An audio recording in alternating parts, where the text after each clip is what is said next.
केतकी को जो दोष है वही की वही दोष तुम दोनों को भी लगेगा, क्योंकि उसने जो पाप करा है उस पाप का गुणगान तुम दोनों ने किया है। पाप का गुणगान तुम दोनों ने किया। बहुत बहुत ध्यान देना, जरा इस चरित्र पर थोड़ा सा ध्यान देना। बहुत कोई व्यक्ति का हम निंदा करते हैं ना, तो उसका पाप हमारे माथे चढ़ता चले जाता है। निंदा करने वाला, जिसकी हम निंदा कर रहे हैं, उसका पाप। एक कथा पहले कही थी, आप लोगों के स्मरण में होगा। एक राजा को एक बीमारी लग गई, पूरा शरीर टपक रहा, गिर रहा, पूरा शरीर टपक रहा, गिर रहा, बड़ी भयंकर बीमारी, गल गल कर शरीर नीचे गिर रहा था। राजा ने सारे वेदों को दिखाया, सारे डॉक्टरों को दिखाया, पर राजा का शरीर ठीक नहीं हुआ। आखिरी में राजा ने विचार कर, अब करूं तो करूं क्या। गुरु जी के पास गया, गुरुदेव मेरे शरीर में एक रोग लग गया, शरीर टपक टपक कर जमीन पर गिर रहा है। गुरुदेव मेरा शरीर गल रहा है, गुरु जी आप बताओ, कुछ अच्छा बता दीजिए। गुरु जी ने कहा, राजन तेरा शरीर गिर रहा, हाँ। टपक रहा, हाँ। शरीर गल रहा, हाँ। राजन तेरा भाई था ना, वो तो मर गया, भाभी कहाँ है? घर में। राजन एक काम कर, जहां जिस कक्ष में तेरी भाभी सोती है, उस कक्ष के बाहर रात्रि के समय पर जाकर दरी बिछाकर सोना चालू कर दे। किसी को बताना मती, किसी को बोलना मती, किसी से कुछ कहना मती, बस भाभी के कमरे के बाहर जाकर सोना चालू कर दे। ठीक है महाराज, इससे अच्छा हो जाऊंगा? बिल्कुल अच्छा हो जाएगा, जा सो।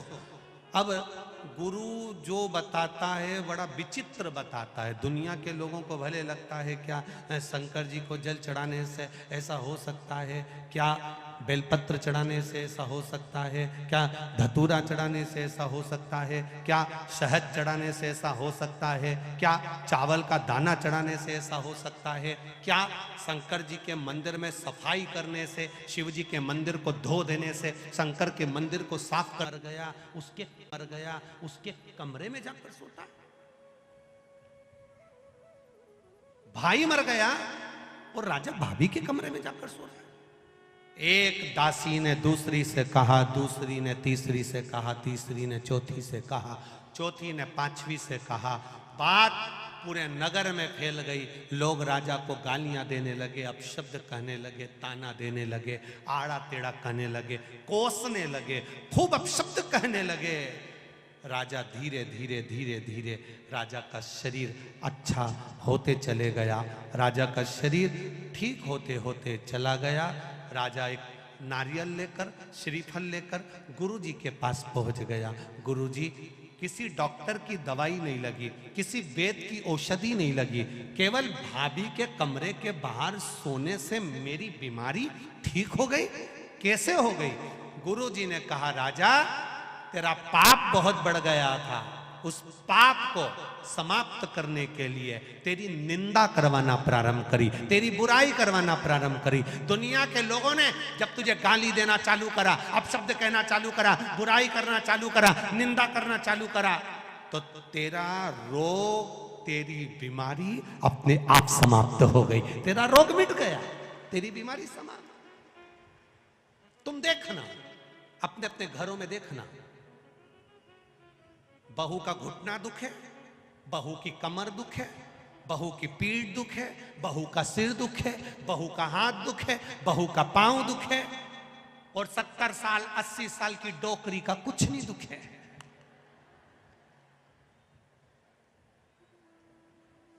वो बूढ़ी अम्मा का कुछ नहीं दुखता, वो माता का कुछ नहीं दुखता। कारण क्या है? कभी तुमने सोचा? अरे ओ बदनावर वालों, कभी विचार करा कि सास का कुछ नहीं दुखता? सवेरे 4 बजे 5 बजे उठती, झाड़ू लगा लेती, दांत अभी तक जोरदार, चना भी खा जाती, और तू देखे तो 2-3 बार तो कुल्ला करके आती, आंखें इतनी बढ़िया कि अभी भी सुई में धागा, पिरो ले, और तू सुई में धागा पिरोए तो 2 बार चश्मा को उतार के साफ करके फिर चढ़ा ले। कभी विचार करा? सुबह 4 बजे से घर की बुजुर्ग माँ काम में लग जाती है। 4 बजे से गोबर, झाड़ू, बर्तन, ये वो करते करते करते करते सवेरे जल्दी नहा नुहा के मंदिर जाके फिर आके काम में लग जाए। रात को सोते सोते तक भी कोई काम बता दे तो वो काम कर दे। मेहमान आए पानी पिला दे, रोटी बना दे, सब्जी बना दे, खिला खिलू के नची।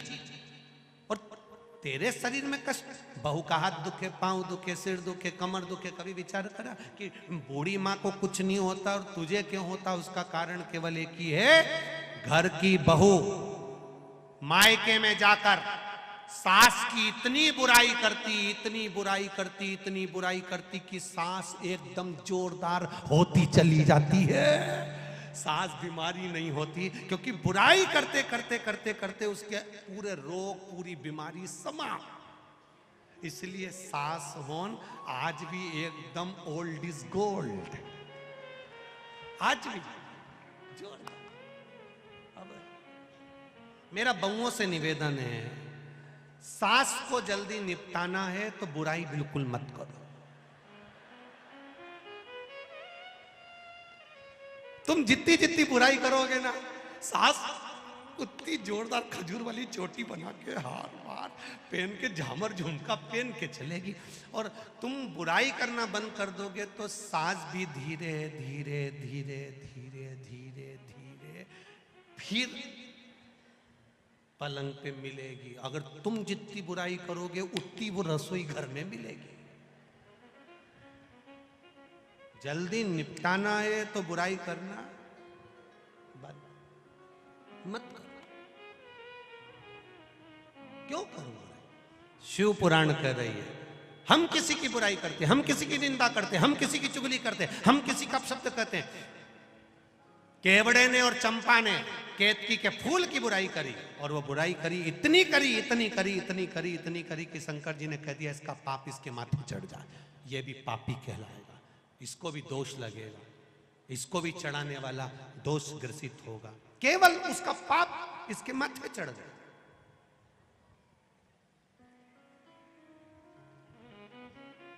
जिंदगी में कभी किसी की निंदा नहीं करना, किसी के लिए अपशब्द नहीं कहना, किसी के लिए ताना नहीं देना, किसी को आड़ा टेढ़ा नहीं कहना। अगर कहना तो केवल भगवान का भजन, स्मरण, कीर्तन कहना, केवल भजन।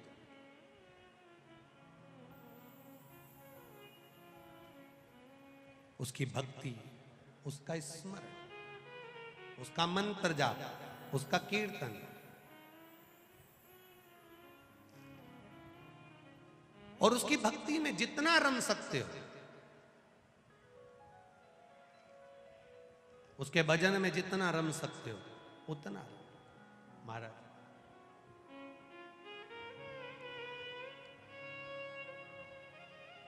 वो कहते हैं ना, मीराबाई को लोगों ने ताने पर ताना दिया, गाली पर गाली दी, अपशब्द पर अपशब्द किया, पर मीराबाई भगवान की भक्ति में रमी रही, लगी रही।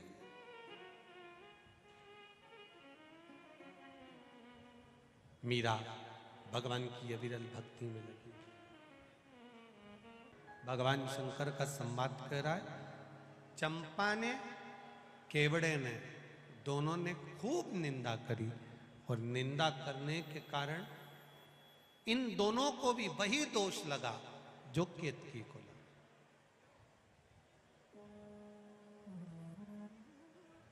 शिव निंदा करने वाला, शिव निंदा सुनने वाला, दोनों ही दोष। शिव कथा कह रहे हैं,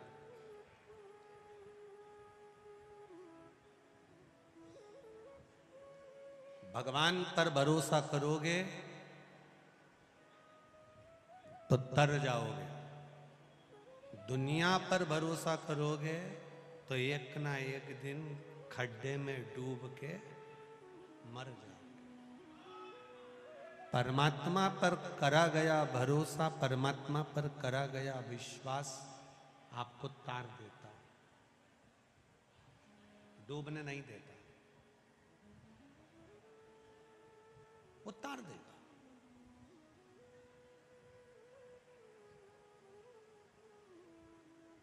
शिव कथा कह रहे,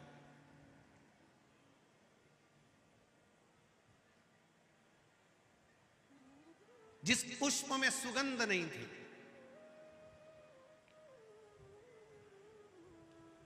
जिस पुष्प की सुगंध भी नहीं है,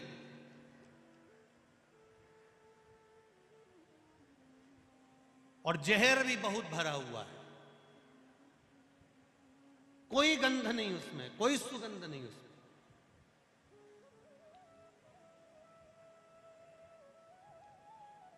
केतकी, केवड़ा, चंपा, ये तीनों जब एक सभा में बैठते थे तो इन तीनों के चेहरे पर एक साधारण से पुष्प को देखकर हंसा करते थे, जिस पुष्प का नाम था कनेर का पुष्प, पीला कनेर। मैं आस्था चैनल के कार्यकर्ताओं से कहूंगा कि पीला कनेर के पुष्प का दर्शन अवश्य कराएं, जो शंकर भगवान को अति प्रिय है। पंच पुष्प में से दूसरे नंबर का पुष्प है। पहले नंबर का कौन सा था? कल कथा में वर्णन किया था, कौन सा? पारिजात, हार श्रृंगार जिसको बोलते हैं। दूसरे नंबर का है कनेर, जो जहर से परिपूर्ण है। पीला कनेर टीवी के माध्यम से आप दर्शन कर रहे होंगे, फेसबुक यूट्यूब पर कथा को सुन रहे हैं तो उस पर देख रहे होंगे। एलसीडियां जो लगी हुई हैं, एलईडियां, उस पर भी आप लोग आराम से दर्शन कर रहे होंगे। पीला कनेर, केतकी, चंपा, केवड़ा, जो कि पुष्पों में प्रबल पुष्प हैं, बड़े सुगंधित पुष्प हैं। जब पुष्पों की सभा लगती है तो उस पुष्पों की सभा में भी इन तीनों को बड़ी महत्वता दी जाती है, बड़ी महत्वता। मुस्कुरा रहे हैं, हंस रहे हैं। जब व्यक्ति के पास में थोड़ा सा वैभव आ जाता है, व्यक्ति के पास में थोड़ा सा धन आ जाता है, व्यक्ति के पास में थोड़ी सी संपदा बढ़ जाती है, व्यक्ति के पास में थोड़ी सी पद, प्रतिष्ठा, यश बढ़ जाता है, तब वो साधारण व्यक्ति पर थोड़ा ठहाके लगा सकता है, हंस लेता है। पर ये नहीं जानता सारे देवता अच्छी अच्छी वस्तु को भले अपने पास रख लेते होंगे, पर मेरा महादेव जो किसी काम की वस्तु नहीं है, मेरा महादेव उसको अपने पास में रख लेता है। जो कोई काम करे, जिसका कोई कीमत नहीं, जिसकी कोई महत्वता नहीं। धतूरे की कोई कीमत होती है क्या? अरे बोलो, जम के बोलो जरा। नहीं। बेलपत्र की कोई कीमत, डमरू की कोई कीमत, त्रिशूल की कोई कीमत, सांप की कोई कीमत, भभूति भस्म की कोई कीमत,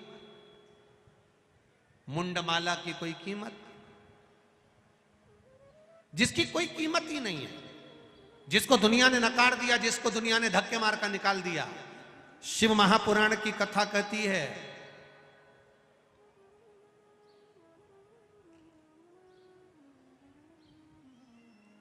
दुनिया धक्के मार दे चलेगा, संसार के लोग धक्के मार दे चलेगा, कोई दिक्कत नहीं, क्योंकि दुनिया की तो आदत है। जो बच्चा माँ की गोद में पड़ा रहता है वही माता की छाती पर लात मारता है।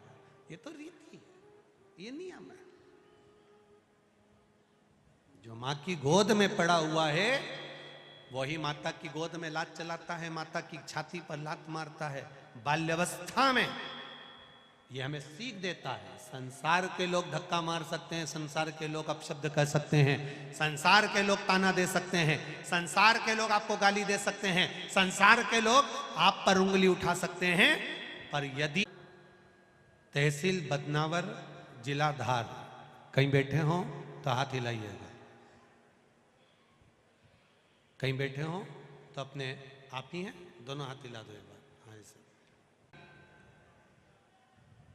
2010 में हुई थी शादी के 5 साल हुए और मेरे पति को कैंसर हो गया। पति को कैंसर हुआ, गुरुदेव मेरे यहां कोई संतान का सुख नहीं था। डॉक्टरों ने कह दिया तुम्हारे पति को कैंसर है, संतान का सुख मुश्किल है और कैंसर भी बड़ा स्टेज पर पहुंच चुका है।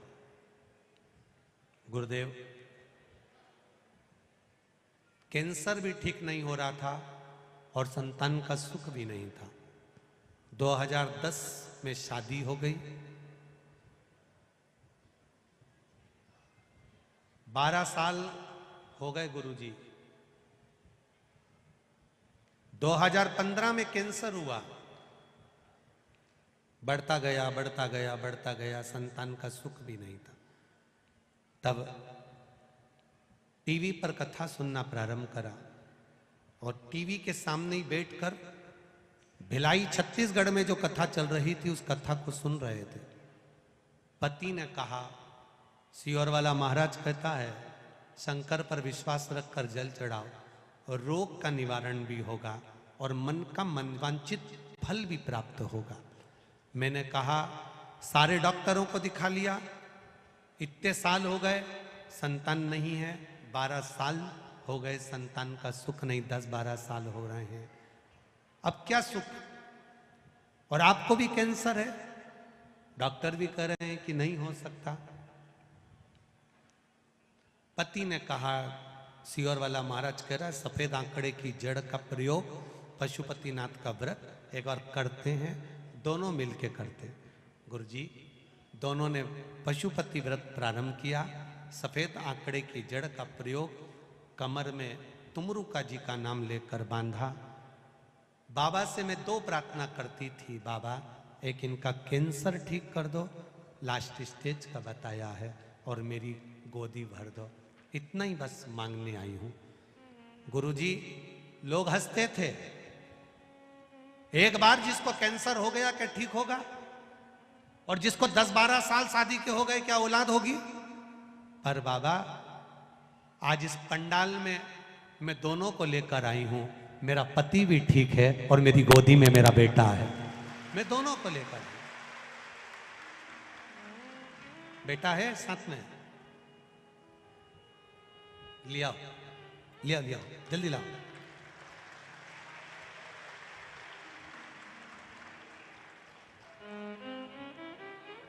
आज मैं बाबा के पंडाल में बस केवल इतना कहना आई हूं कि जहां किसी की नहीं चलती वहां महादेव की चलती है, वो झोली भरता जरूर है, ये उसी से खाली न जाता कोई दर से तुम्हारे, खाली न जाता कोई दर से तुम्हारे, मैं भी खड़ी हूँ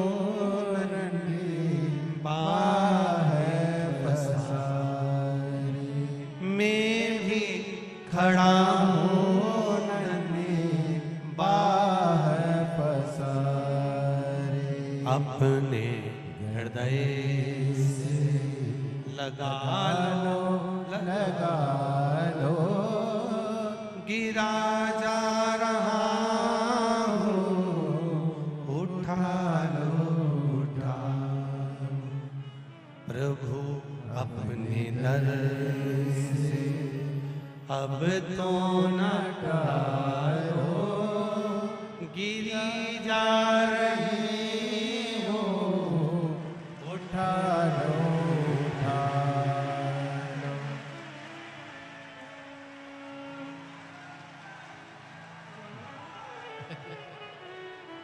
खाली न जाता कोई दर से तुम्हारे,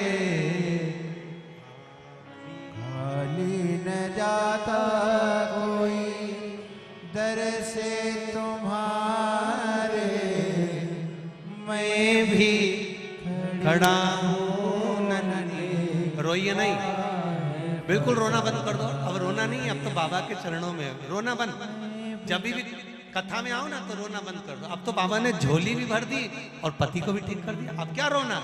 खाली न जाता कोई दर से तुम्हारे मैं भी खड़ी हूँ नन्ही बाहे पसारे अपने हृदय से लगा लगा लो गिरी जा रहे हो उठा लो पत्र में बहन आपने लिखा है, उमा जी जोशी, शायद जिंदगी का पहला कोई व्याख्या होगा जिसमें पति को कैंसर हो और मेरी गोदी भी नहीं भरी हो। डॉक्टरों ने दोनों तरफ से निराश किया था, पर दोनों खुशियां लेकर इस दरबार में खड़ी हूं, बाबा के दरबार में।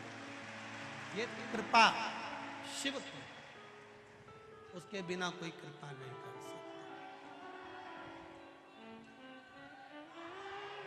उसकी कृपा, उसकी उदारता, उसकी दया। आप जा रहे हो शिव मंदिर तक, आप जा रहे हो शंकर की चौखट तक, आप जा रहे हो शिव के शिवालय तक, आप एक लोटा जल शंकर जी को चढ़ा रहे हो, उसका फल खाली नहीं जाता है। टीवी के सामने कथा सुन रहे हो, फेसबुक यूट्यूब पर सुन रहे हो, दिल से सुन रहे हो, खाली नहीं जाता है। फिर कहूंगा, लाखों की संख्या में आप लोग आए हो। सिसोदिया जी को भी धन्यवाद दूंगा। बाहर से आए हुए लोगों के लिए भोजन व्यवस्था करना, इतनी पंडाल व्यवस्था करना, जल व्यवस्था करना।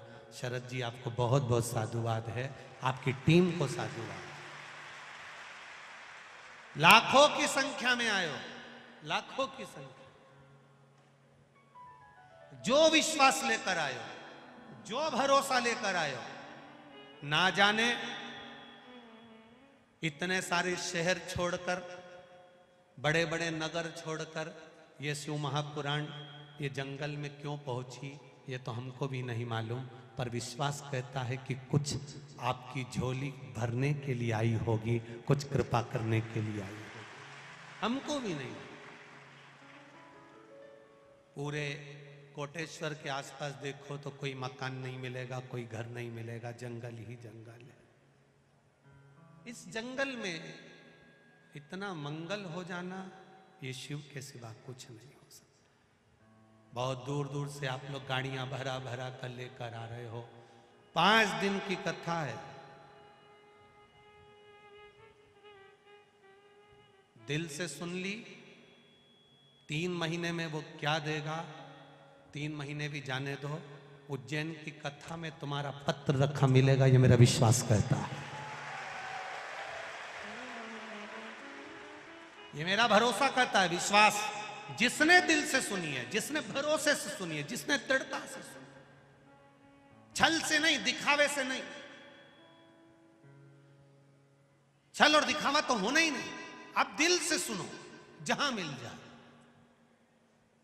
कल भी टेंट बढ़ाया, आज भी पूरा टेंट और बढ़ाया जाएगा। माना आप लोग ज्यादा संख्या में आए हो, खड़े हो, जगह नहीं, फिर भी आपका विश्वास 3 घंटे तक एक जैसे धूप में खड़े रहना, बाहर खड़े खड़े खड़े खड़े कथा को श्रवण करना, ये विश्वास नहीं तो और क्या है।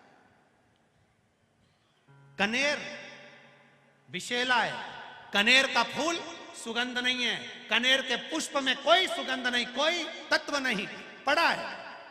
केतकी हंस रही है, केवड़ा हंस रहा है, चंपा हंस रहा है। दुनिया के लोग जिस पर हंसते हैं, दुनिया के लोग जिस पर उंगली उठाते हैं, दुनिया के लोग जिससे नफरत करते हैं, मेरा महादेव उससे प्रेम करता है, मेरा महादेव उसको प्यार दे दिया धक्का किसी। दुनिया के लोग जिससे नफरत करते, दुनिया के लोग जिसको धिक्कार देते हैं, धतूरे को कौन पूछे, कांटे वाले पौधे को कौन पूछे, कनेर को कौन पूछे? कोई पशु पक्षी नहीं खाता कनेर को। विष भरा है, आंकड़े में विष भरा है, मंदार में विष भरा है। समी के पत्ते कांटों में पैदा होते हैं, बेलपत्री का पत्ता कांटों में पैदा होता है। सब में कुछ ना कुछ दोष है, फिर भी मेरा महादेव उनको स्वीकार करा हुआ है। मेरा महादेव उसको स्वीकार, दोष है, वो दोष दुनिया को दिखता होगा। लोग कहते होंगे बेलपत्री में कांटे हैं, समी के पत्ते में कांटे हैं। लोग कहते होंगे कनेर जहरीला है, शंकर जी को चढ़ाना नहीं चाहिए। धतूरे में कांटे हैं, भांग में ऐसा है, उसमें ऐसा है। दुनिया के लोग इनमें दोष देखेंगे, पर मेरा महादेव दोष में भी कुछ अच्छा देख लेता है। नारद जी ने देखा, सब हंस रहे थे। कनेर के पुष्प को नारद जी ने तोड़ा। तोड़ते तोड़ते आकाश मार्ग से नारद जाते जाते उस कनेर के पुष्प को एक कैलाश की शिला पर रख दिए। कैलाश की शिला पर वो कनेर का पुष्प रखा था, उस कनेर के पुष्प को भृंगी ने उठा लिया। भृंगी ने,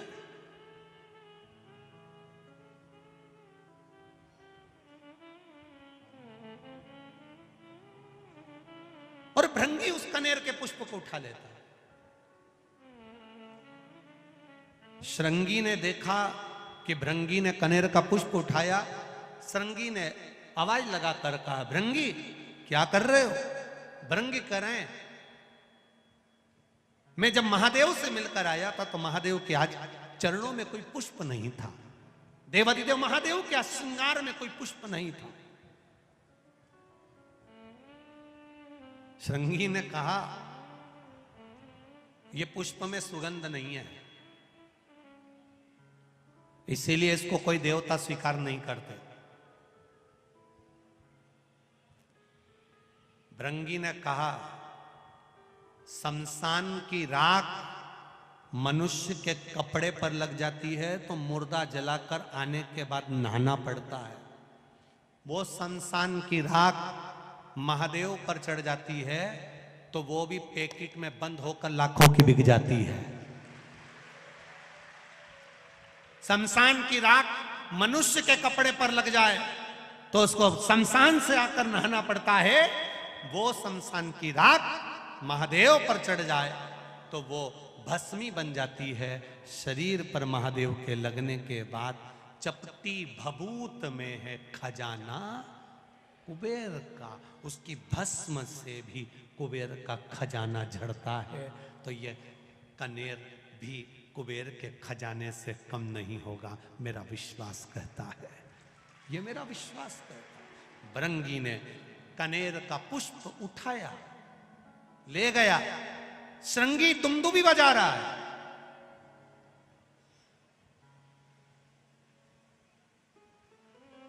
श्रृंगी दुमदुबी बजा रहा है। देवी भागवत कह रही है, कुर्म पुराण कह रही है। कुर्म पुराण का 24वां अध्याय कह रहा है। भृंगी ने पुष्प उठाया और श्रृंगी दुमदुबी बजा रहा है।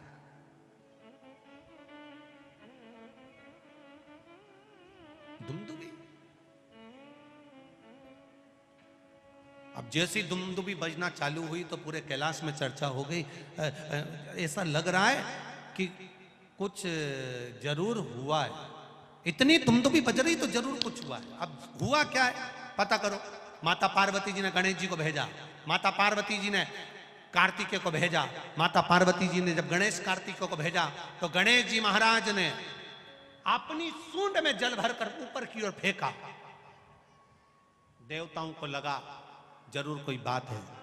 सारे देवता आकर खड़े हुए। हुआ क्या है? दुमदुबी भी अचानक क्यों बजने लगे? अपने गांव में अचानक ढोल बजने लगे तो पता तो करना पड़ेगा कि हुआ क्या है, किसके घर छोरा हुआ, किसके यहाँ शादी हुई, किसके यहाँ क्या हुआ। तो मालूम पड़े कि साहब ना तो छोरा हुआ ना शादी हुई, फिर ढोल क्यों बजे? तो के साहब वो मांगने वाला कोई आया है तो वो आटा मांग रिया है तो ढोल बजा रिया है, तो क्या मांगने के लिए ढोल की क्या जरूरत पड़ गई? तो क्या लोगों की बेल बजाओ तो गाली दे, ढोल बजाओ तो ताली बजाए, तो इसलिए ढोल बजा। तो इसने आखिर बात क्या है? दुमदुमी बजी तो क्यों बजी? दुमदुमी बजने का कारण क्या है? जो दुमदुमी का नाद पड़ा सारे देवता आकर खड़े हो गए। इतने में भृंगी ने एक कनेर का पुष्प, मात्र कनेर का, जिसमें विष भरा हुआ है, किसी काम का नहीं, जिसमें सुगंध तक नहीं है, जो कोई काम का नहीं था, उस कनेर के पुष्प को भृंगी ने देवाधिदेव महादेव के चरणों में जैसे ही रखा, पार्वती जी ने उस पुष्प को देखा, देखकर विचार करा, जो भी सुगंधित पुष्प आता था शिव जी के ऊपर चढ़ता था, भले इसमें विष भरा है, क्यों ना ये भी शिव पे चढ़े। पार्वती जी ने उठाकर शंकर भगवान के कानों में उस पुष्प को लगा दिया। कनेर का वो फूल आज भी शंकर भगवान के फोटो में, पुराने फोटो में, पुराने चित्र में शिव जी के कान में लगा हुआ। कभी कभी किसी ने दर्शन करा है किसी ने ऐसा दर्शन कि शिव जी के कान में कनेर का फूल लगा हुआ देखा होगा। तब पार्वती जी ने कानों में उस पुष्प को लगाया। देवाधिदेव महादेव नेत्र बंद कर स्मरण करते हुए देख रहे हैं। देवता खड़े होकर अपने आप को विचार कर रहे हैं कि यह पुष्प शिव जी पर कितना सुशोभित हो रहा है, ये पुष्प हमको भी मिलना चाहिए। भगवान शिव ने नेत्र खोलकर कहा, ये मुझ पर चढ़ा है, देवताओं को भी प्रिय लगा है, सभी देवताओं को कनेर का पुष्प समर्पित होगा और वो कल्याण करने वाला। महाराज,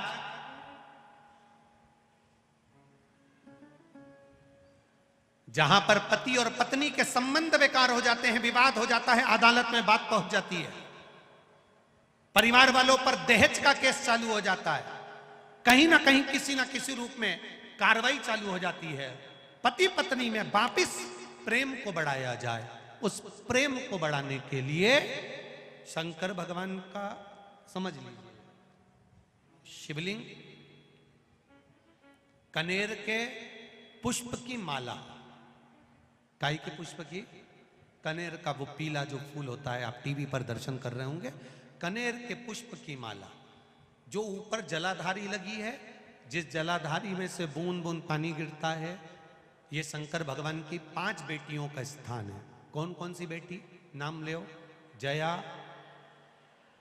विषहरा, श्यामली बारी, दौतली और 5वें नंबर की देव। ये शिव जी की 5 लड़की है जो पानी बूंद बूंद नीचे गिरा रही है।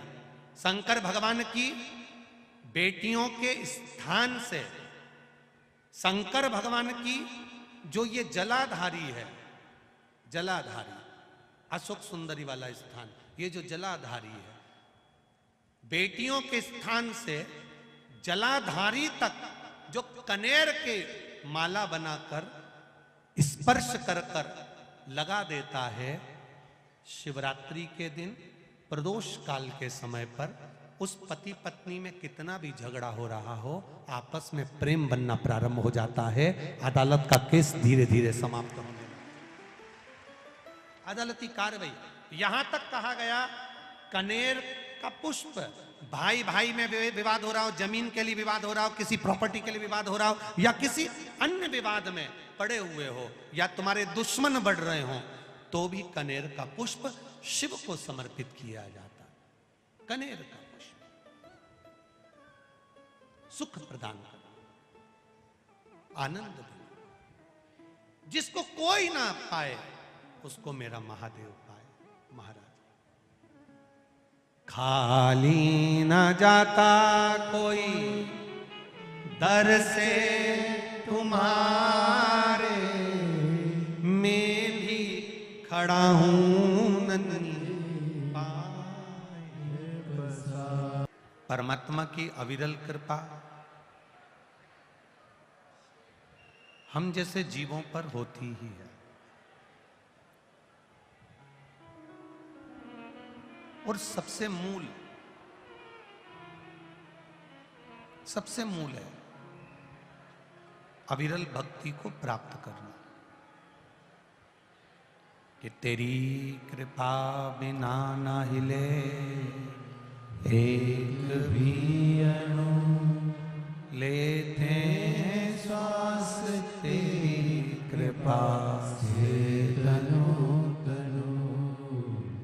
बखान क्या करूं मैं राखों के ढेर का, चपटी भभूत में है खजाना कुबेर का।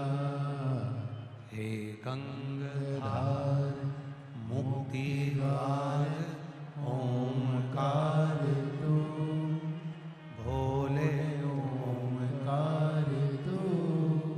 आयो शरण तिहारी शंभु तार तार तू।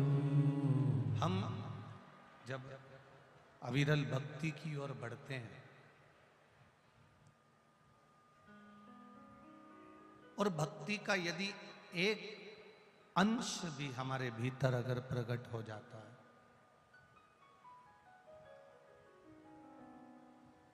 तो हमको मुक्ति का कोई यत्न करने की जरूरत नहीं पड़ती। जब भक्ति भीतर प्रकट हो जाती है और भक्ति का बल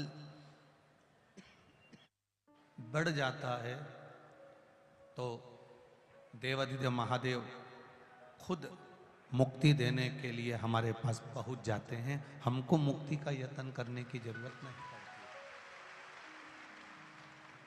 महाराज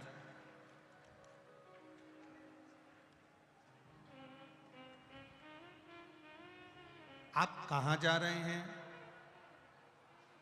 आप किस स्थान पर जा रहे हैं? कहां बैठ रहे हैं? किस जगह पर जा रहे हैं?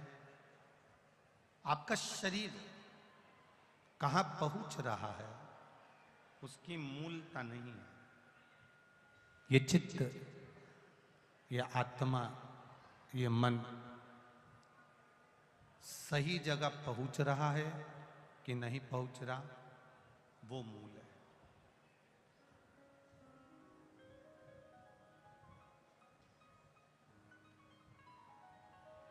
देह,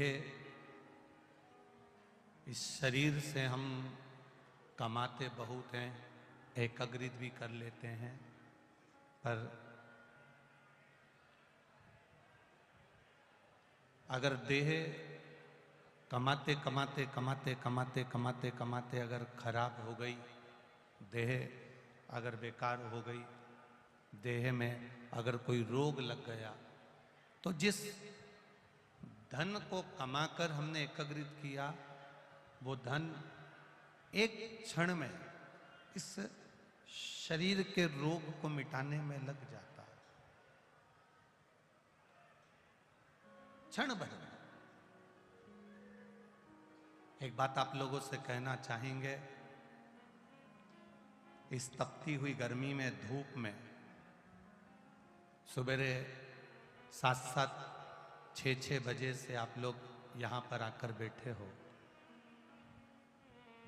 3 घंटे की कथा है, आधा घंटा आशीष भैया ले लेते हैं, 2.5 घंटा बचता है, उसमें भी एक दूसरे को चिल्लाने में, बोलने में समय बर्बाद ना करते हुए अपना पेट्रोल लगा कर आए हो, डीजल लगा कर आए हो, घर छोड़ कर आए हो, उसकी 2.5 घंटे की कथा को अपने दिल में ऐसा बिठा लो कि मेरा महादेव तुम्हारी झोली भर कर यहां से दे।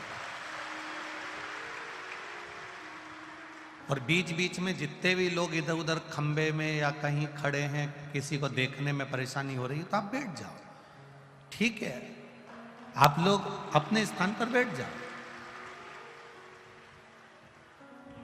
अगर किसी को कष्ट हो रहा है आपके कारण तो आप वहां पर बैठ जाओ, जिससे आप लोग कथा का लाभ ले सकें। बड़ी मुश्किल से, ना जाने कौन सा भाग्य होगा बदनावर वालों का, जो ये कोटेश्वर में शिव महापुराण की कथा का आयोजन हो रहा है। ये तो शिव की कृपा है।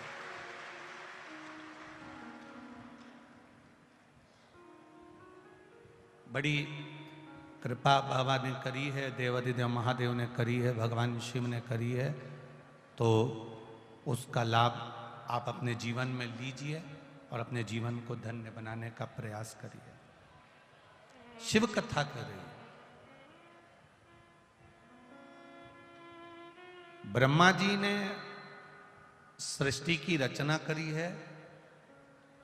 कभी कभी अच्छा कर्म करते करते भी व्यक्ति के मन में कहीं अहंता का भाव प्रकट हो जाता। यज्ञ करो, अनुष्ठान करो, कथा करो, ब्राह्मण भोज कराओ, भंडारा कराओ, कन्या भोज कराओ, मंदिर बनवाओ, कुआं खुदवाओ, तालाब बनवाओ, बावड़ी बनवाओ, या किसी के लिए कोई सत्कर्म करो। पर शिव महापुराण की कथा कहती है कि जो तुमने करा उसका अभिमान हमारे जीवन में नहीं आना चाहिए, नहीं तो हमारा करा गया पुण्य सब क्षण भर में नष्ट हो जाता। कोई ये ना सोचे किसी और वाला महाराज कथा कर रहा है या आप कथा सुन रहे हो या सिसोदिया जी कथा करवा रहे हैं, ये तो शिव की कृपा कहीं सिसोदिया परिवार पर हुई, शिव की कृपा आप पर और हम पर हुई, इसलिए ये पावन कथा कोटेश्वर बाबा की पावन धरा पर अपन श्रवण कर रहे हैं। सौभाग्य वाली बात है, किस्मत वाली बात है। उसकी कृपा नहीं होती तो आप और हम इस जंगल में नहीं बैठते।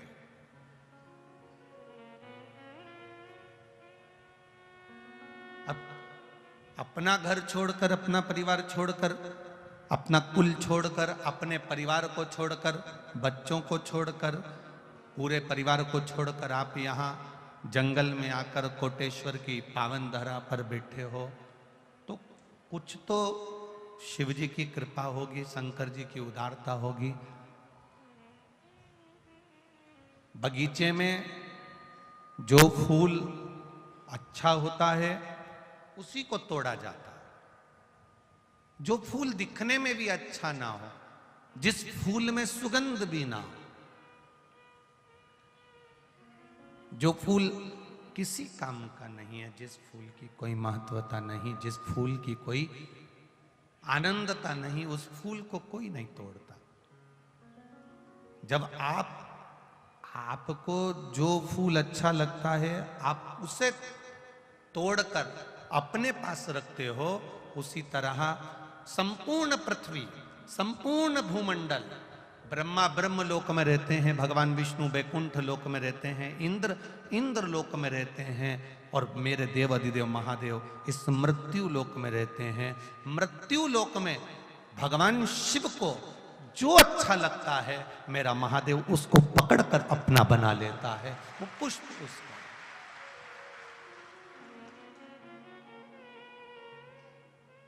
ये शिव की कृपा से, ये उनकी उदारता से, ये उनकी करुणा से प्राप्त है।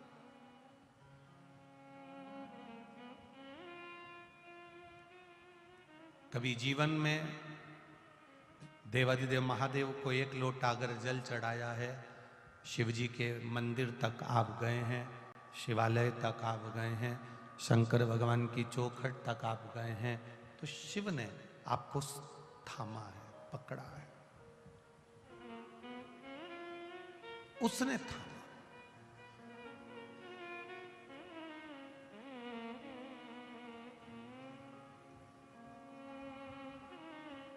कई लोग कहते हैं गुरुजी हम मंदिर जाते हैं, पर शिव महापुराण की कथा कहती है आप कभी मंदिर नहीं जाते। देवाधिदेव महादेव आपको बुलाते हैं तब आप जाते हो, नहीं तो आप मंदिर भी नहीं जा सकते। आप ये जरूर कहते हो कि हम मंदिर जाते हैं, मैं रोज मंदिर जाती हूँ, मैं रोज आराधना करती हूँ, मैं रोज पूजन करती हूँ, मैं रोज अर्चना करती हूँ, मैं रोज भगवान की सेवा करती हूँ, मैं रोज भगवान की आराधना करती हूँ। जब तक वो ना चाहेगा तब तक आप नहीं कर सकते। उसकी कृपा नहीं होगी तब तक आप मंदिर भी नहीं जा सकते। उसकी करुणा नहीं होगी तब तक आप उसका गुणगान नहीं गा सकते। ब्रह्मदेव भगवान विष्णु से कहते हैं कि आपके पिता कौन है?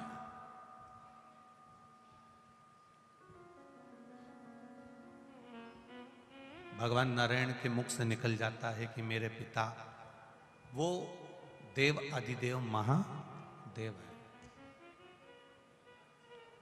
जिसको अपना गोत्र नहीं मालूम होता, जिसको अपना कुल नहीं मालूम होता, जिसको अपना सरनेम नहीं मालूम होता, जिसको अपना गोत्र का स्मरण नहीं होता, तो ब्राह्मण देवता भी कह देते हैं एक काम करो, शंकर भगवान का नाम ले लो, शिव जी का नाम ले लो, भगवान उमापति का नाम ले लो। उसका गोत्र सबका गोत्र है, क्योंकि ब्रह्मा ब्रह्म लोक में है, भगवान विष्णु वैकुंठ लोक में है, और मेरा देव अधिदेव महादेव मृत्यु लोक में है, जो पृथ्वी पर है। हमारा गोत्र भी हमारे शिव के समर्पित है। शंकर ही हमारे गोत्र में है और हम ही शंकर के गोत्र में है। नहीं मालूम, हमने उसका भजन कर लिया।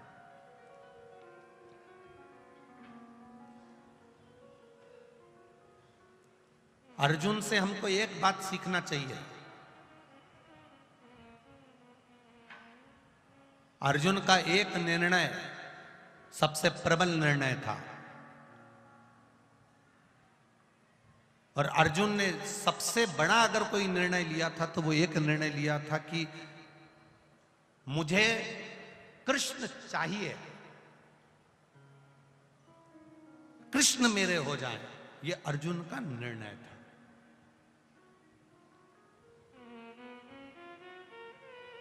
एक प्रबल निर्णय अर्जुन ने ले लिया कि कृष्ण मेरे होना चाहिए, कृष्ण मेरे हो जाएं, और कृष्ण मेरे हो रहे हैं। ये अर्जुन ने निर्णय लिया कि मुझे कुछ चाहिए तो कृष्ण चाहिए। बस अर्जुन ने एक निर्णय लिया था कि मुझे कृष्ण चाहिए, और भगवान कृष्ण अर्जुन के हो गए थे। फिर अर्जुन ने कोई निर्णय नहीं लिया, बाकी के निर्णय भगवान कृष्ण ने लिए। अर्जुन चुप बैठे रहे। फिर अर्जुन ने कोई निर्णय नहीं लिया, जितने निर्णय लिए वो भगवान कृष्ण ने लिए। अर्जुन ने एक निर्णय ले लिया था कि मुझे कृष्ण चाहिए, और एक निर्णय, प्रबल निर्णय आपके पास में अगर आ जाता है तो बाकी के निर्णय आपको नहीं लेना पड़ते। बाकी के निर्णय देवाधिदेव महादेव लेते हैं। आप कृष्ण को चुन लिए, आपने राम को चुन लिया, आपने शिव को चुन लिया, आपने रामायण को चुन लिया, आपने श्रीमद् भागवत को चुन लिया, आपने शिव महापुराण को चुन लिया। आपने एक निर्णय ले लिया कि शिव मेरे हैं। मैं शंकर के मंदिर जाती हूँ, मैं शंकर को जल चढ़ाती हूँ, शंकर भगवान पे एक बेलपत्र चढ़ाती हूँ, शिव जी को एक चावल का दाना समर्पित करती हूँ, शंकर भगवान को एक धतूरा समर्पित करती हूँ। शिव जी को मैं अपना बना रही हूँ। एक निर्णय आपने, एक निर्णय, प्रबल निर्णय ले लिया कि मैंने शिव को अपना बना लिया, मुझे शिव चाहिए। बस बाकी के जितने निर्णय, आवाज पकड़ रहा है, बाकी के जितने निर्णय हैं वो सारे निर्णय कोई दूसरा नहीं लेगा, देवाधिदेव महादेव लेगा। अब उसके भरोसे मेरे बाबा दया करना, मैं तेरे भरोसे हूँ। मेरे बाबा दया करना, मैं तेरे भरोसे हूँ। ना घर के भरोसे ना परिवार के भरोसे हूँ, ना घर के भरोसे हूँ, ना परिवार के भरोसे हूँ। मेरे बाबा दया करना, मैं तेरे भरोसे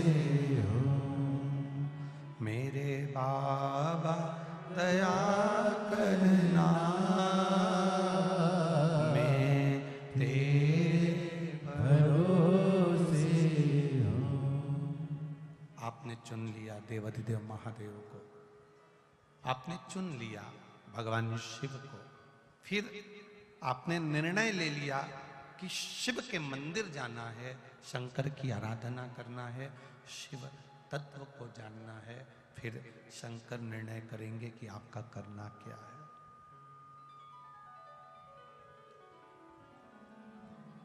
फिर निर्णय वो करेगा, फिर निर्णय वो लेगा। ब्रह्मा जी ने भगवान विष्णु से पूछा, आपके पिता कौन है?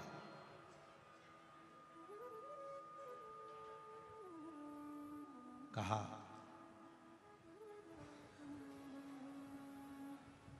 जिसने एक पानी के बुलबुले में एक बिंदु के रूप में आकर मुझे दर्शन दिया था, मेरा पिता वही है। एक बिंदु के रूप में जिसने दर्शन दिया,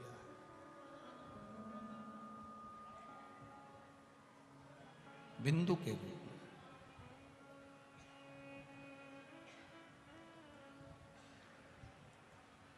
और कोई दूसरा मेरा पिता नहीं। उसी को ज्योतिर्लिंग कहते हैं, उसी को ज्योति स्वरूप कहते हैं, उसी को शिव का शिवलिंग कहते हैं। उसी बिंदु को, उसी बिंदु।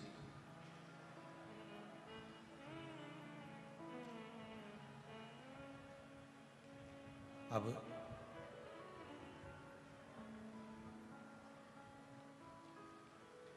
ब्रह्मा जी ने कहा मैं नहीं मानता। ब्रह्मा जी कह रहे हैं मैं इसको नहीं मानता, मुझे आपके पिता का दर्शन करना है।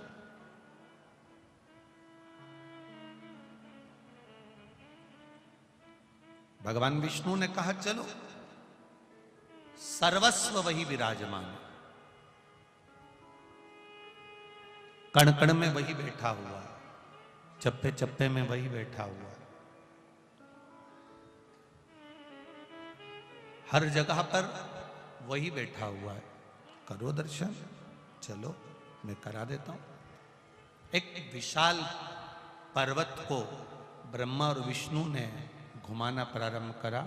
ब्रह्मा और विष्णु ने जब विशाल पर्वत को घुमाना प्रारंभ करा, तब उसमें से एक अग्नि का खंभ प्रकट हो गया, और अग्नि के खंभ ने एक लिंग की आकृति प्रकट हो गई, और लिंग की आकृति प्रकट होकर भगवान देवाधिदेव महादेव ने ब्रह्मा जी और भगवान विष्णु के सामने कह दिया कि आज मुझे प्रकट करा है ब्रह्मा और विष्णु ने, मुझे प्रकट करा है ब्रह्मा और विष्णु ने।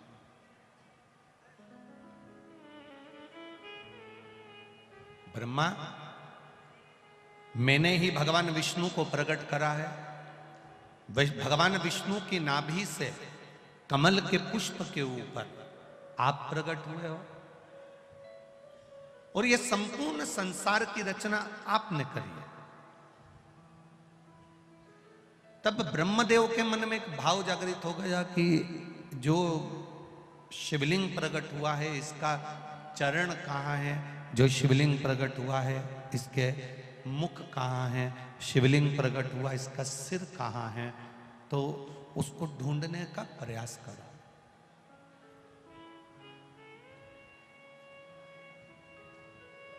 भगवान विष्णु से ब्रह्मा जी ने कहा कि आप कहाँ जाना चाहेंगे? बाहर की आवाज अंदर आ रही है, पर अंदर की आवाज नहीं क्लियर आ रही है, और आवाज बेस जा।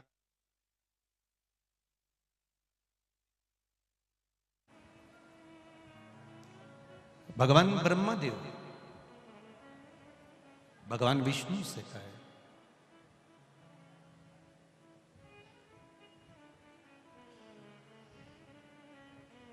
आप शीश का दर्शन करने जाएंगे कि चरण का दर्शन करने जाएंगे? भगवान देवाधिदेव महादेव ने, भगवान शिव जी ने, भगवान विष्णु ने तुरंत ब्रह्मा जी के सामने कह दिया कि मैं भगवान का शीश देखने जाऊं, एक पिता का मस्तक देखने के लिए जाऊं, ये मेरी सामर्थ्यता नहीं है, ये मेरी सामर्थ्यता नहीं। मैं भगवान देवादिदेव महादेव के शिवलिंग के चरण को ढूंढने के लिए जाऊं। ब्रह्मा जी कहते हैं मैं शीश देखने जाऊंगा। गुरु, माता, पिता, शिक्षक, संत, सतगुरु, इनके शीश को नहीं देखा जाता। अगर देखा जाता है माता, पिता, गुरु, संत, साधु, सन्यासी, तपस्वी, साधक, उपासक, इनके चरण को देखा जाता। क्यों? क्योंकि इनके चरणों को जिसने पकड़ लिया, इनके चरणों को जिसने साध लिया, इनके चरणों को जिसने पकड़ा, बस समझ लो कि भव सागर से पार उतरने का साधन मिल गया। यहां तक शिव महापुराण की कथा कहती है कि बड़ों की बात को जो मान लेता है, बड़ों के कहने को जो मान लेता है, बड़ों की बात को जो मान लेता है, उसको बड़ा बनने से कोई नहीं रोक सकता। वो एक दिन बड़ा बन ही जाता है, जो बड़े की बात माने।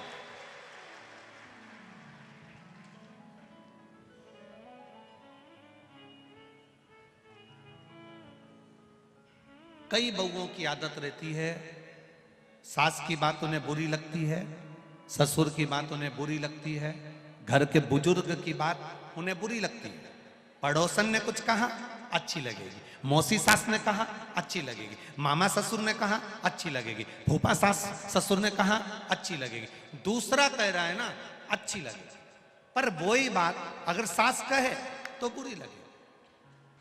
और बहू सोचती है कि मेरा नाम बहुत चलना चाहिए, मैं बिल्कुल सास जैसी बन जाऊं, मैं बिल्कुल सास की तरह हो जाऊं, चाबी का गुच्छा मेरे कमर में आ जाए और मेरी बात सब माने। तो मेरा निवेदन है, आप जिस दिन घर के बड़ों की बात मानना चालू कर दोगे, उस दिन आप अपने आप बड़े बनते चले जाओगे, आप छोटे नहीं रहोगे।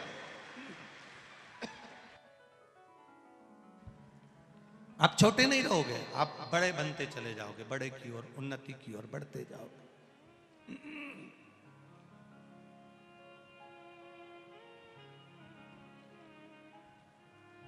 हम दूसरे का कहना मानते हैं, हम दूसरे की बात मानते हैं, हम दूसरे के कहने पर चलते हैं। हम दूसरे ने कह दिया तो वो हमने मान लिया, दूसरे ने बोल दिया तो हमने मान लिया, पर अपनों का नहीं मानते। बड़ी विडंबना है संसार की,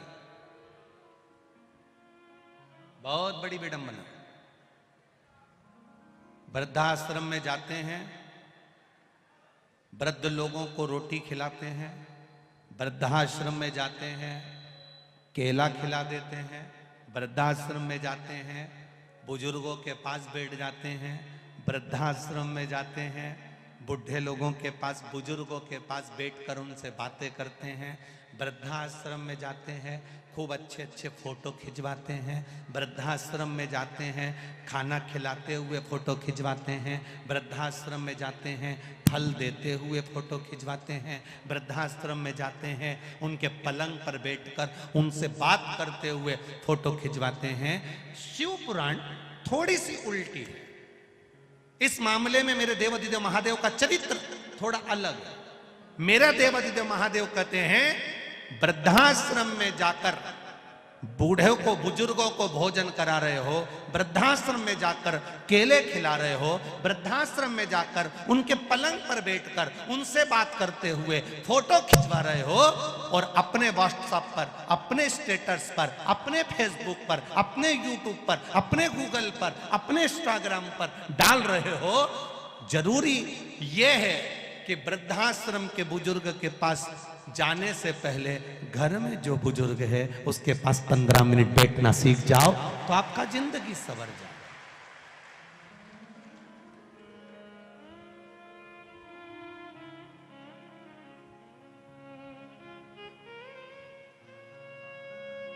घर में बुजुर्ग बैठे हैं, घर में बुजुर्ग विराजमान है, वो इंतजार कर रहे हैं कि 1-5 मिनट मेरा बेटा मेरे पास बैठे मेरे से मेरे दिल की बात करे। ए नाना, ए नंगा, ए छोरा इधर आ, बेटा इधर आ, बाबू इधर आ। वो बिठाए, ये दौड़ के चले जाए। मम्मी टाइम नहीं है, पिताजी समय नहीं है। भागा भागा भागा भागा, बस यहाँ जाए वहाँ जाए, दोस्त के जाए, काम पर जाए, धंधे पर जाए, बिजनेस पर जाए, फैक्ट्री पर जाए, यहाँ जा वहाँ जा, पूरी जिंदगी बस केवल दौड़ रहा है, दौड़ रहा।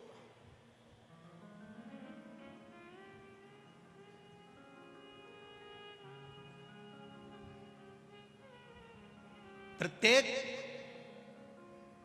घर के नवयुवक बेटा बेटी, प्रत्येक घर के बहू बेटा, प्रत्येक घर का व्यक्ति अपने घर के बुजुर्गों का अगर आदर करना चालू कर दे तो वृद्धाश्रम में बुजुर्ग रहने के लिए नहीं जाएगा, ये निश्चित है।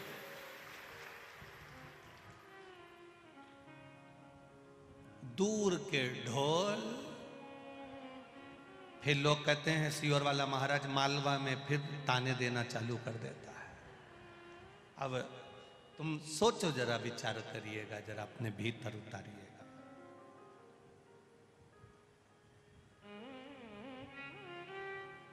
सफेद कपड़े में दाग लग जाए तो परिवार वालों को शर्मिंदा होना पड़ता है, समाज वालों को शर्मिंदा होना पड़ता है, कुल वालों को शर्मिंदा होना पड़ता है। पर संत का चोला, भगवान को मानने वाला, पूजन करने वाला, गेरुआ पहनने वाला और संत का चोला पहनने वाला, और उस संत के चोले पर अगर दाग लग जाए तो देश को शर्मिंदा होना पड़ता है, समझना है।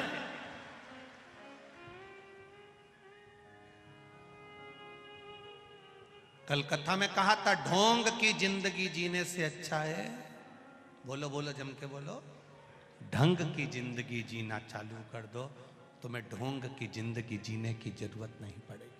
अब प्रसन्नता का जीवन जी।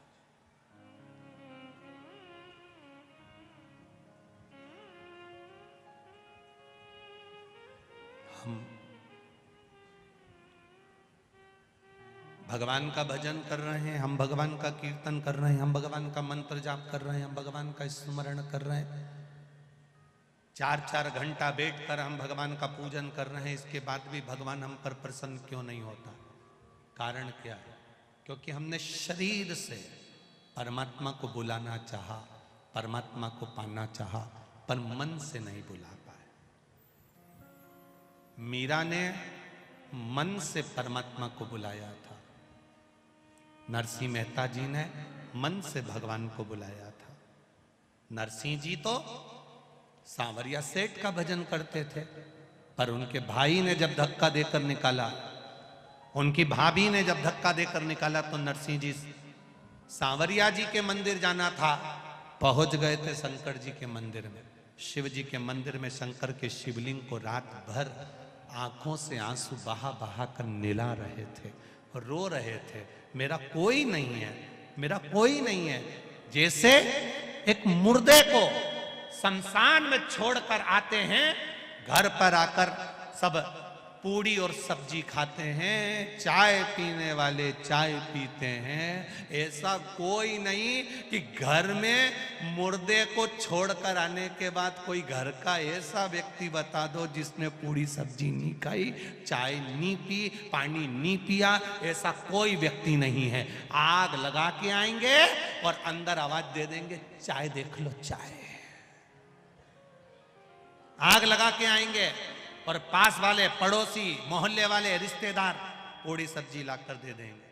लोग साहब अब आंख में से आंसू बहाता जाए और पूड़ी सब्जी निपटाता जाए, कौन देखे तुमको? और फिर छोरा से कह दिया, नाना इनंगा थोड़ा नमक ला दे, अभी डोकरा के निपटा के आया, अभी शमशान छोड़ के आया, और अब क्या कह रहा है, सब्जी में नमक, थोड़ा नमक ला दे। वो छोरा नमक ला के दे दिया, इन्हें बुड़का के और खाता जाए। कौन याद करे? में आपके आपके भाव जागृत होना चाहिए। हम क्यों, किस लिए? माता के चरण, पिता के चरण, गुरु के चरण, संत के चरण, सतगुरु के चरण, शीश पर दृष्टि ना हो, चरण पर दृष्टि हो। राम जी की कथा कहती है, रावण जब अंत समय में जमीन पर पड़ा था, तब राम जी ने लक्ष्मण जी से कहा था जाओ। विद्वान ने मुंह फेर लिया। लक्ष्मण गुस्से में राम जी के पास पहुंचा और राम जी से जाकर कहा कि रावण को बहुत अभिमान है, उसने मुझे देखा और मुंह फेर लिया, उसने मुझे देखकर मुंह फेर लिया। इतने में राम जी ने कहा, लक्ष्मण, रावण को अभिमान नहीं है, अभिमान तो तेरे भीतर भरा हुआ है। गुरु के पास जब ज्ञान लेने के लिए जाते हैं तो उसके सिर के पास नहीं बैठते, उसके चरणों में जाकर बैठते हैं। जा, उसके चरण में जाकर बैठो, उसके चरणों में जाकर, उसके चरणों में जाकर विराजमान होइए, उसके चरणों में जाकर बैठ जाइए।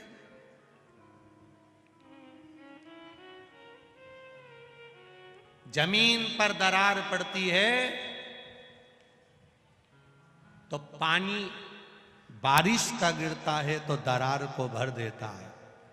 कपड़ा फटता है तो सुई से सिला जा सकता है। शरीर में घाव लग गया तो मल्लम से भरा जा सकता है। पर वाणी का घाव इतना विचित्र होता है, वो जिंदगी भर नहीं भरा पाता है, जिंदगी भर। उस वाणी के घाव का स्मरण रखें। हमारे मुख से कोई ऐसा शब्द ना निकले जिससे किसी के हृदय को ठेस पहुंचे, कोई रोए, किसी का मन दुखे, किसी का चित्तवृत्ति दुखे। क्यों?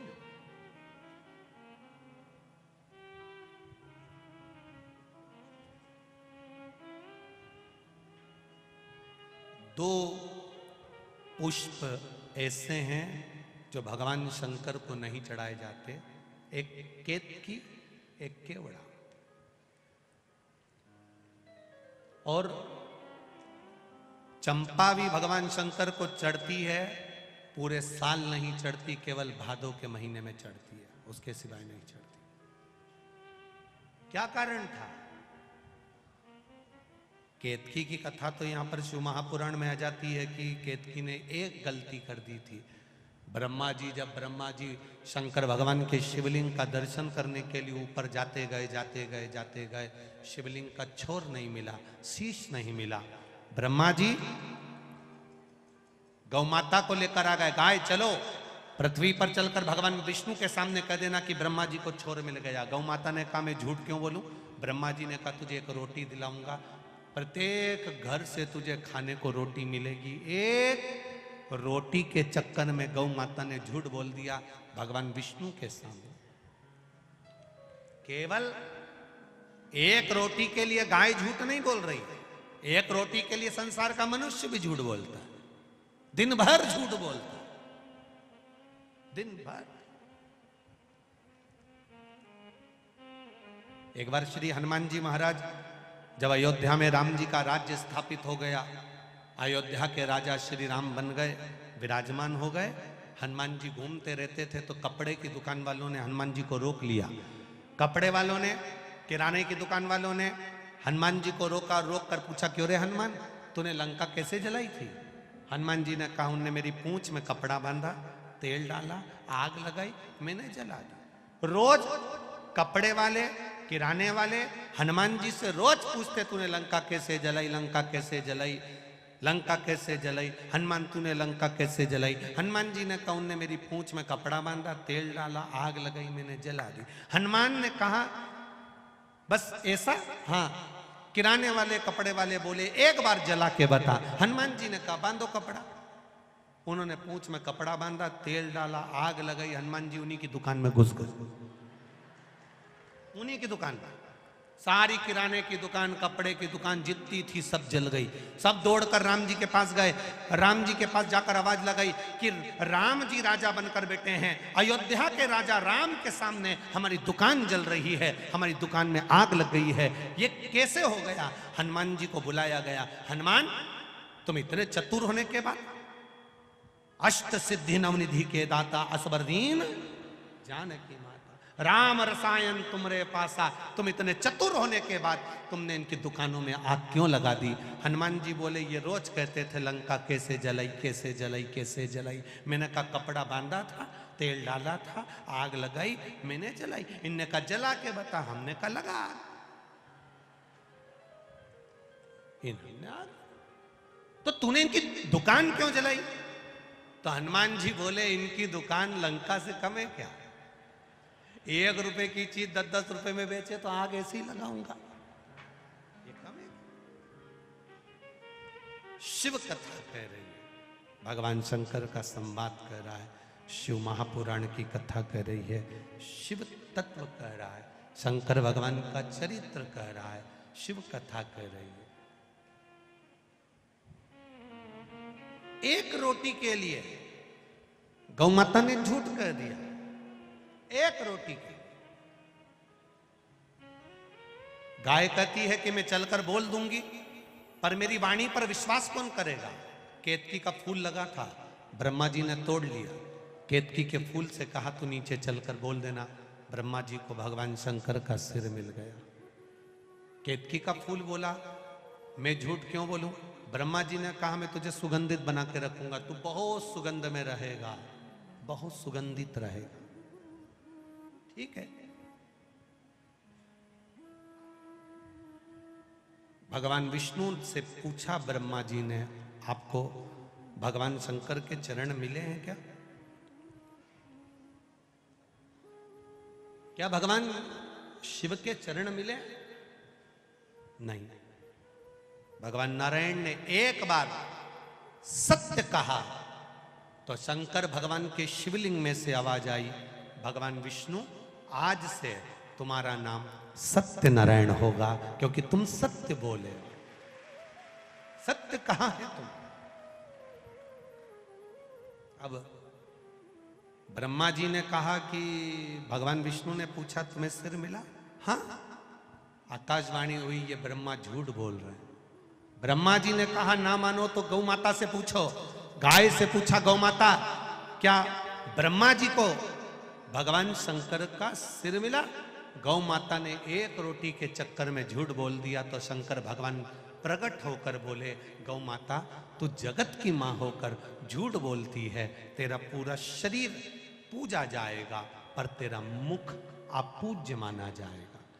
सारे दुनिया के लोग सारे मंदिरों की परिक्रमा आगे से करेंगे, देवताओं की परिक्रमा आगे से करेंगे, पर गौ माता तूने झूठ बोला है, इसलिए तेरी परिक्रमा पूंछ से प्रारंभ होगी और पूंछ पे समापन होगी। दुनिया के लोग कन्यादान आगे से करेंगे, गौदान, वस्त्रदान, अन्नदान, सारे दान आगे से करेंगे, पर गौ माता का दान दुनिया के लोग पीछे से करेंगे। इसलिए गौ माता का दान गाय की पूंछ पकड़कर किया जाता है, आगे से नहीं किया जाता। तो झूठ बोली, गौ माता ने क्षमा मांगी, गलती हो गई, गलती।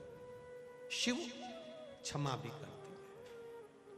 केतकी के फूल को ब्रह्मा जी ने कहा इससे पूछो।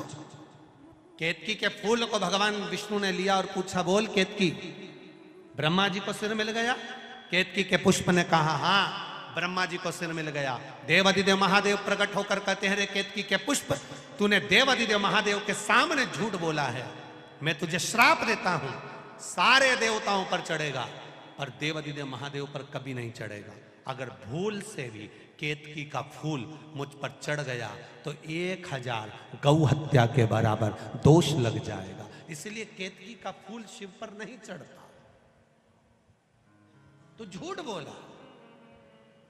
शिव महापुराण की कथा कहती है सारी दुनिया में जाकर झूठ बोलोगे चल जाएगा, सारे संसार में जाकर झूठ बोलोगे चल जाएगा, पर शंकर भगवान के ओटले पर, शिव जी की चौखट पर, शिव महापुराण में शंकर के द्वार पर, शिव की चौखट पर, शंकर भगवान के मंदिर में, शंकर भगवान की देहली पर, शंकर भगवान के ओटले पर, शंकर भगवान की चौखट पर अगर मुख से एक झूठ निकल जाता है तो जिंदगी में बुढ़ापा पलंग पर सड़ सड़ के निकलता है, अच्छे से नहीं निकल पाता है। एक झूठ, एक झूठ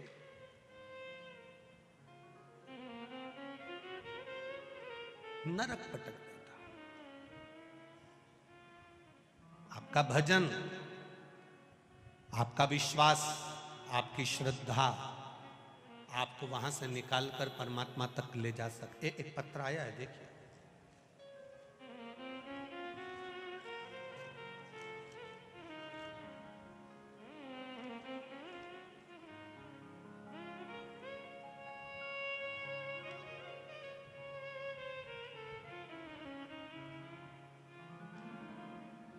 खुशहाल सिंह सिसोदिया, ठिकाना गावड़ी सिसोदिया,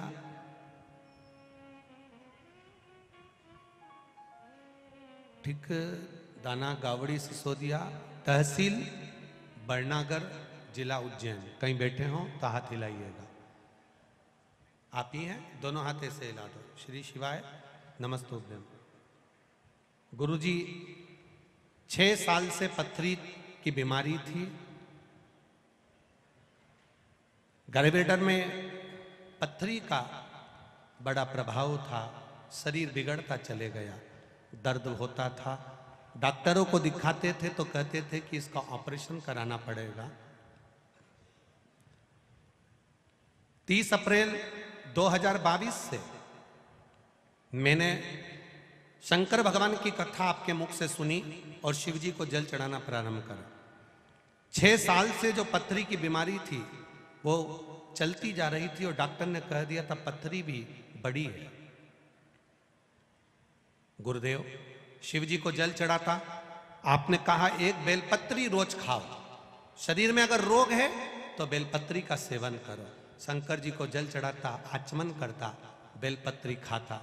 गुरुदेव 30/12/2022 मैंने 30 अप्रैल से कथा सुनना चालू करी और दिसंबर के महीने में मैं शंकर भगवान को जल चढ़ाकर, जैसे ही पानी पीकर, जल पीकर और बेलपत्र खाकर आया तो मुझे बहुत तेज दर्द उत्पन्न होने लगा। दरवाजे पर ही इतना दर्द हुआ कि मैं वर्णन नहीं कर सकता। गुरुदेव घर आते ही मेरी बाथरूम बंद हो गई और मुझे बाथरूम भी नहीं आई। पूरा दिन निकल गया, समय निकलता गया, दर्द बढ़ता गया। गुरुदेव शिव जी की रखी हुई बेलपत्र जो खा नहीं पाया था उसको खाया और बाबा की कृपा से जैसे ही मैं वॉशरूम के लिए गया मेरी पूरी पथरी निकलकर बाहर आ गई। मुझे ऑपरेशन की जरूरत नहीं पड़ी।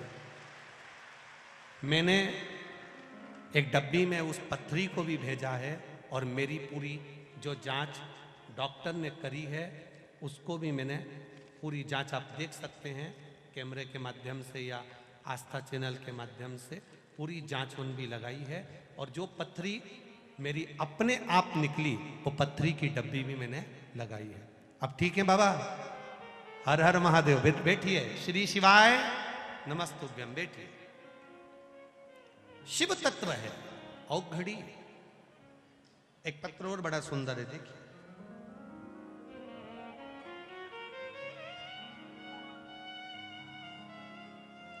सतीश जी सेन, बदनावर। सतीश जी सेन, बदनावर। कहीं बैठे हैं? आप ही हैं? धर्मपत्नी भी आई है साथ में? अच्छा, दोनों हाथ हिला दो। दोनों दिव्यांग हैं चरण से, धर्मपत्नी भी पांव से दिव्यांग हैं और पति भी पांव से दिव्यांग है। उसके बाद भी विश्वास देखिए देवाधिदेव महादेव पर। गुरुजी हम दोनों पति पत्नी दोनों पांव से विकलांग हैं, दिव्यांग हैं। हम पहले कहीं नहीं जाते थे, पर जब से शिव महापुराण की कथा सुनी है तब से देवादिदेव महादेव को जल चढ़ाते हैं, भोले भंडारी से रोज प्रार्थना करते हैं। 3 वर्ष से बड़े दुख में थे, बड़ी तकलीफ में थे, बड़े कष्ट में थे। कोई रोजगार नहीं था, बेरोजगारी में थे, दोनों को कोई काम नहीं था। घर का गुजारा कैसे हो, भोजन कैसे मिले गुरुदेव। बड़े निराशा से जिंदगी निकल रही थी। किसी ने मोबाइल की लिंक भेज दी और मोबाइल की लिंक पर आपकी कथा सुनी। उस कथा में आपने देवादिदेव महादेव के वर्णन किया, तभी मेरे मन में विश्वास हुआ और कुबेरेश्वर धाम जाने का मन में भाव आया। हमने हमारे रिश्तेदारों से बात कर 4/4/2022 को कुबेरेश्वर धाम सीहोर पड़ोस के अंकल के साथ में, कैलाश अंकल के साथ हम वहां पहुंच गए। और बाबा की कृपा देखिए गुरुदेव, शंकर जी से कहकर आए थे, बाबा हाथ पकड़ लेना, दोनों पांव से विकलांग हैं, ना कहीं काम करने जा सकते हैं, कहाँ ना कहीं मजदूरी करने जा सकते हैं, घर में पड़े रहते हैं, कोई ऐसा काम दे दो जिससे 2 रोटी मिल जाए। गुरुजी 4/4/2022 को हम वहां विनती कर आए। आप कहते हो 3 महीने में बाबा सुनता है। 3/8/2022 को हमारा एक लोडिंग रिक्शा बाबा ने दिलवा दिया, जिस रिक्शे का फोटो भी हम लगा रहे हैं। लोडिंग रिक्शा दिलवा दिया जो चलने लगा, और मैं विकलांग होकर भी वो लोडिंग रिक्शा चलाने लगा। और बाबा की कृपा से मेरा घर वापिस चमन हो गया और बाबा ने हमको साथ दिया। शिव तत्व और घड़ी बैठिए सेन साहब, ठीक है। अब हर हर महादेव। शिव तत्व जो दुनिया नहीं सोच सकती वो मेरा देवादिदेव महादेव सोच लेता है। बस उस पर करा गया भरोसा, उस पर करा गया विश्वास हमें दृढ़ता देता है। शंभु शरणे मांगू घड़ी रे घड़ी दुख काटो, दया करी दर्शन आपो। आप जित विश्वास के साथ में आए, कोटेश्वर धाम की इस धरा पर देवादिदेव महादेव के चरणों में बैठकर ये शिव महापुराण की कथा में मैं विश्वास से कह सकता हूं, जितने भी भक्त भाव से, चाहे टीवी पर सुन रहे हो, फेसबुक यूट्यूब पर सुन रहे हो, चाहे कोटेश्वर बाबा की इस धरा पर, इस जंगल में एकांत में तप तपाती हुई धूप में कोसों दूर से आकर आप इस कथा को सुन रहे हो, चिंता मत करना, दिल से सुनकर जाना, वो दिल से झोली भर कर देगा, ये निश्चित है। खाली नहीं छोड़ता, वो खाली नहीं छोड़ता, वो देता जरूर।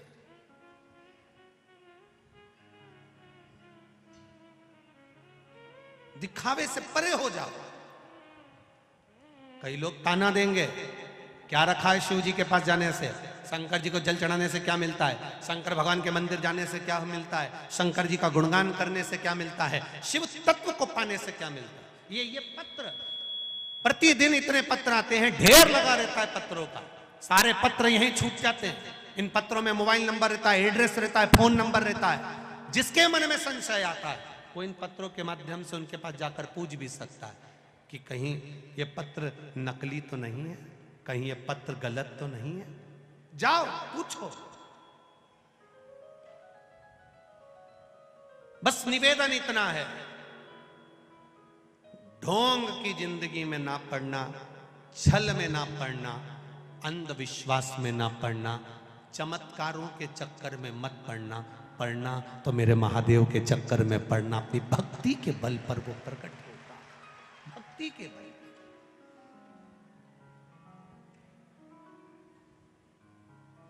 जितना बन सके उतना विश्वास उतनी भक्ति धारण करिए, विश्वास धारण करिए, भरोसा धारण करिए। ये 5 दिन की कथा है। आज दूसरा दिन है। पंचपुष्प कथा चल रही है। 4 अप्रैल से उज्जैन बड़नगर रोड पर, उज्जैन की पावन धरा पर, माँ छिपरा के तट पर, महाकाल की नगरी में कालाधिपति जिसने समय बनाया, पल बनाया, घड़ी बनाई, नक्षत्र बनाया, उस महाकाल की नगरी में कथा सुनने का मौका मिलेगा 2 बजे से 5 बजे तक, उस उज्जैनी में। कुछ लोग पूछ रहे थे उज्जैन में कथा है, उसकी कोई विशेष बात? हमने कहा विशेष बस इतना ही है कि घड़ी खराब होती है तो उसको कपड़े की दुकान पर लेकर नहीं जाते, किराने की दुकान पर लेकर नहीं जाते, जिसने घड़ी बनाई है उसकी दुकान पर लेकर जाते हैं। तो जिसने पल बनाया, नक्षत्र बनाया, समय बनाया, काल बनाया, उस महाकाल के दरवाजे पर कथा सुनने को मिल रही है। तो घड़ी तो सुधारेगा, घड़ी सुधरेगी। अब घड़ी की दुकान पे घड़ी जाएगी। ये शिव तत्व है। ये उघड़दानी की कथा। केतकी, तूने झूठ बोला। झूठ बोल दो, कहीं पर भी बोलोगे चलेगा, पर शिव के धाम पर नहीं, शंकर के पास नहीं, शिव महापुराण में नहीं, शंकर की चौखट पर नहीं, शंकर के द्वार पर नहीं, शिव जी के ओटले पर नहीं। पहले के समय में अदालत नहीं होती थी, पहले के समय पर अदालत नहीं होती थी, पहले के समय पर पंचायत नहीं होती थी। पहले के समय पर अगर कोई गड़बड़ करता था उसको शंकर जी के मंदिर ले जाते थे, उठा गंगा जली, और कह दे तूने ऐसा नहीं किया। केवल शंकर के मंदिर ले जाकर बिठा देते, उठा गंगा जली, तूने ऐसा करा कि नहीं करा, उठा गंगा जली, तू ये बोला कि नहीं बोला। क्यों? क्योंकि शंकर के मंदिर में अगर झूठ बोला जाता है तो जिंदगी पूरी नरक से बदतर, बुढ़ापा सड़ के निकलता है। डॉक्टर कह देते हैं अंतिम समय चल रहा है, इसको घर ले जाओ, घर पर भी 1-2 साल ऐसे ही निकल जाते हैं। बहुएं हर बार गीता जी सुनाती है तो भी मरते ही नहीं। गंगा जली 4-5 बार पिला दी तो भी प्राण नहीं छूटते, गाय दान करा दी तो भी प्राण नहीं छूटते, सब कुछ कर दिया इसके बाद भी प्राण नहीं छूटते। पंडित जी से जाकर पूछा, ससुर जी बड़े बीमार पड़े, सासू जी बड़ी बीमार पड़ी, दादा ससुर बड़े बीमार पड़े, हमारे नाना ससुर बड़े बहुत बीमार पड़े, इनकी मुक्ति कैसे होगी, कारण क्या है, कैसे होगा?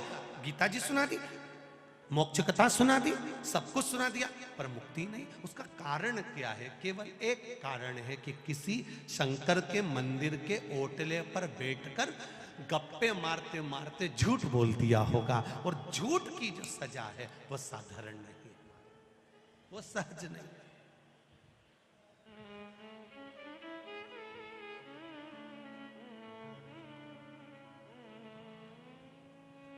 वो सहजता नहीं है। इसीलिए शिव महापुराण की कथा कहती है महाराज, इसीलिए।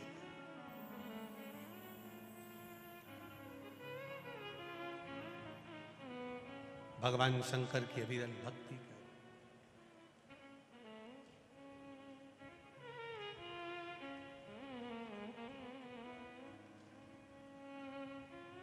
महाराज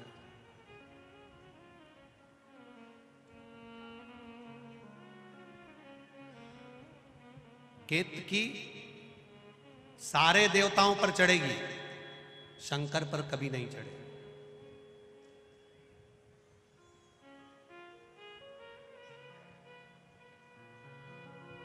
केवड़ा शिवजी पर क्यों नहीं चढ़ता? केवड़े का पुष्प शंकर तक क्यों नहीं पहुंचता? केवल एक कारण, चंपा साल भर भगवान देवादिदेव महादेव पर क्यों नहीं चढ़ता?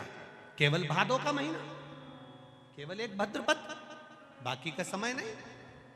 कारण क्या है? केवल निंदा में व्यस्त रहता था। केवड़ा और चंपा दोनों का एक ही काम था, दिन भर केतकी की निंदा में लगे रहते थे।